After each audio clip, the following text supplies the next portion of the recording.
বৃষ্টি দিয়ে দিনটা শুরু হলে কিন্তু মন্দ লাগে না, কিন্তু সেই বৃষ্টিটা যখন মানুষের সাধারণ নিত্যদিনের জীবনকে, কাজকর্মকে এফেক্ট করে, তখন কিন্তু ভালো লাগে না। আমরা যারা ঘরে বসে আছি, ঘরে কাজ করছি, আমাদের হয়তো বৃষ্টিটাকে ভালো লাগতে পারে, কিন্তু যারা রাস্তায় কাজ করছে, বাইরে বেরোচ্ছে, তাদের কিন্তু এই বৃষ্টিটার জন্য নানান অসুবিধার সম্মুখীন হতে হয়। সেরকম আজকেও আমি ছেলেকে স্কুলে দিতে গেছিলাম তখন যদিও বৃষ্টি পাইনি, কিন্তু বাড়ি আসার পর থেকে বৃষ্টিটা হচ্ছে। ছেলেকে স্কুলে দিয়ে এসে এখন আমার মোটামুটি 6-7 ঘন্টার রেস্ট। এখন নিজস্ব সময় বলতে ঘরের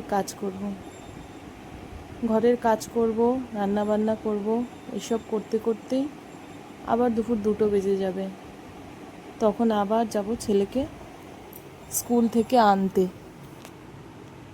বিশ্বাস করো, এই যে সময়টা মাঝখানের কিভাবে যে কেটে যায় বুঝতেই পারি না। হয়তো ব্যস্ততার মধ্যে সময়টা কাটে বলেই বুঝতে পারি না। আবার স্কুল না থাকলেও সময়গুলো যেন কাটতেই চায় না। যখন গরমের ছুটি থাকে বা কিছু একটা রুটিনের মধ্যে চলতে থাকি।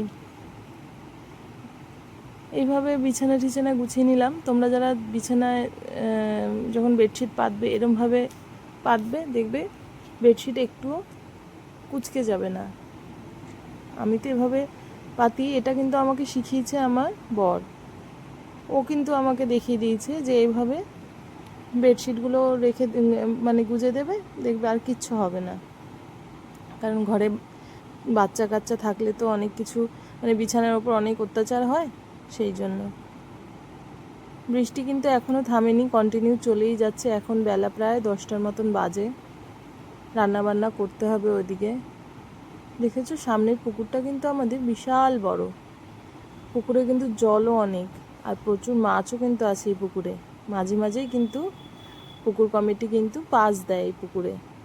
তখন প্রচুর লোক আমাদের এই পুকুরে মাছ ধরতে আসে, যেন একটা মেলার মতন বসে। এদিকে স্কুটিটা তুলে দিলাম। এবার স্নান সেরে রান্নাবান্না করে যাব ছেলেকে আনতে। স্কুল থেকে নিয়ে এসেছি। দেখো, আজকে কিন্তু আমি লাঞ্চে যা বানিয়েছিলাম তো ছিলাম, এটা কিন্তু আমার নিজের জন্য ছিল লোটে মাছ। এটা কিন্তু বাড়িতে আর কেউ খায় না, এটা কিন্তু আমিই খাই একমাত্র। নিজের পছন্দের খাবারও তো মাঝে মাঝে করতে হয়, সেই জন্য ছেলের খাওয়া হয়ে গেছে, এখন আমি খেয়ে নিচ্ছি।